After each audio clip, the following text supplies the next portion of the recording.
আমরা এটি জানি যে নিউক্লিয়াস প্রতিষ্ঠা হয়েছিল 1962 সালে শুধুমাত্র এটি ভূখণ্ডকে স্বাধীন করবার জন্য নয়, এটি প্রধান লক্ষ্য ছিল এটি পতাকা বা মানচিত্র তৈরি করবার জন্য নয়, একই সাথে তার একটি রাজনৈতিক প্রস্তাবনা ছিল।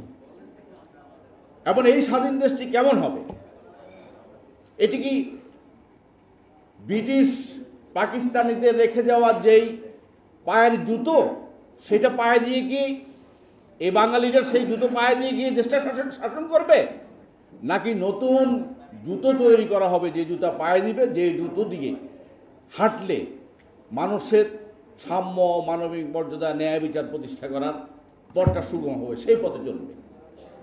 সেই লক্ষ্যে সশস্ত্র মুক্তিযুদ্ধ হয়েছে,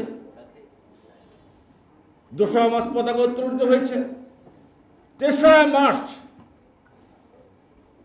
স্বাধীনতার ইস্তিহারে যে কথাগুলা লেখা ছিল সেটিও ছিল স্বাধীনতার অঙ্গীকার। এবং সেই স্বাধীনতার যে অঙ্গীকারের জায়গাটা, যে স্বাধীন বাংলাদেশ কেমন হবে, তার রাজনৈতিক লক্ষ্য কি, এই স্বাধীন বাংলাদেশের মানুষদের কিভাবে কোন প্রশাসনিক এবং রাজনৈতিক ব্যবস্থাপনায় পরিচালিত হবে, তার একটা পরিষ্কার চিত্র সেখানে দেওয়া হয়েছিল। আমরা দুর্ভাগ্যজনকভাবে জানি যে ঔপনিবেশিক যে কাঠামো, যে পাকিস্তানি ব্রিটিশদের রেখে যাওয়া যে শাসন ব্যবস্থা, যে লুণ্ঠনের ব্যবস্থা, যে বৈষম্যের ব্যবস্থা, যে অপমানের ব্যবস্থা, সেটিকে 72 সালে বহাল রেখেই এমন একটি সাংবিধানিক ক্ষমতা কাঠামো তৈরি করা হলো, যেটিকে কাট অ্যান্ড পেস্ট বলা হয়। ওয়েস্টমিনিস্টার স্টাইলে একটি গণতান্ত্রিক নামে একটি সংবিধান প্রণয়ন করা হলো, যার মধ্য দিয়ে এমন একটি ক্ষমতা কাঠামো দেওয়া হলো, সেখানে স্বৈরশাসন উৎপাদনের, প্রতিপালনের, স্বৈরশাসনকে তার কর্তৃত্ববাদে রূপান্তর করবার সমস্ত উপকরণ তার ভেতরে দিয়ে দেওয়া হলো। আমরা প্রায়শ বলি, আমাদের নেতৃবৃন্দ বলে, আজকের যে সংবিধানে প্রধানমন্ত্রীর যে ক্ষমতা দেওয়া হয়েছে পৃথিবীর ইতিহাসে বিরল। বিশ্বের প্রেসিডেন্ট যাকে বলা হয়, মার্কিন যুক্তরাষ্ট্রের প্রেসিডেন্ট, তার যে ক্ষমতা কাঠামো, তার যে কর্তৃত্ব তার দেশের, সেটিও লাগাম ধরে রাখার জন্য তার সিনেট আছে, কংগ্রেস আছে। আর আমার দেশের প্রধানমন্ত্রীর ক্ষমতার হাত যত লম্বা, সেটি পরিমাপ করবার কোনো যন্ত্র তৈরি হয়নি। এর মধ্য দিয়ে প্রমাণ হয়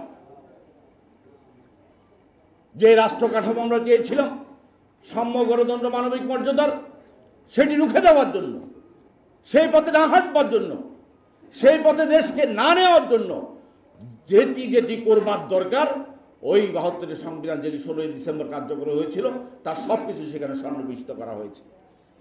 একদিকে বলা হয়েছে জনগণ সকল ক্ষমতার উৎস, অর্থাৎ জনগণ প্রজাতন্ত্রের মালিক, জনগণ মাটির মালিক, মানচিত্রের মালিক, পতাকার মালিক। অপরদিকে ক্ষমতা দেওয়া হয়েছে যারা জনগণের সম্মতিতে ক্ষমতা গিয়ে সেবক হওয়ার কাজ করবে, জনগণের সেবক হবে, জনগণকে সেবা দিবে, তাকে সমস্ত ক্ষমতা দিয়ে দেওয়া হয়েছে। এই সাংঘর্ষিক সাংবিধানিক কাঠামোর মধ্য দিয়ে গোজামিল ঢুকিয়ে দিয়ে আমাদেরকে ভিন্ন পথে পরিচালিত করা হয়েছে। আমাদের নেতৃবৃন্দ সেদিন বলেছিলেন, মুক্তিযুদ্ধ পুরা জাতি ঐক্যবদ্ধ হয়েছে। এই ঐক্যবদ্ধ জাতিকে বিভক্ত না করি আমরা যদি বিপ্লবী জাতীয় সরকার গঠন করতে পারি একটা নির্দিষ্ট সময়ের জন্য, এবং এর মধ্য দিয়ে জাতিকে পুনর্গঠন এবং এই ঐক্যকে ধরে রেখে জাতির একটি, সকলের জন্য একটি সাংবিধানিক কাঠামো তৈরি করবার কাজটা আমরা করব। আমাদের নেতৃত্ব সেদিন দাবি উত্থাপন করেছিল, কিন্তু সেই দাবি প্রত্যাখ্যাত হয়েছিল অত্যন্ত জোরে সোরে। কারণ এটি বলতে আজকে দ্বিধা নেই, 62 সালে নিউক্লিয়াসের যে পরিকল্পনা এবং 1 দশকের মধ্যেই যে স্বাধীনতা, এই জন্য তৎকালীন আমরা যাদেরকে মুক্তিযুদ্ধের নেতৃত্বকারী রাজনৈতিক দল বলি, সেই দলটি আসলে প্রস্তুত ছিল না, সেই দলের নেতাকর্মীরা প্রস্তুত ছিল না। আর তাই পৃথিবীর ইতিহাসে যেখানে জনযুদ্ধ হয়েছে, মুক্তিযুদ্ধ হয়েছে, স্বাধীনতা হয়েছে, সেই সমস্ত দেশে কোথাও স্বাধীনতার পরে দলীয় সরকার প্রতিষ্ঠা করা হয় নাই।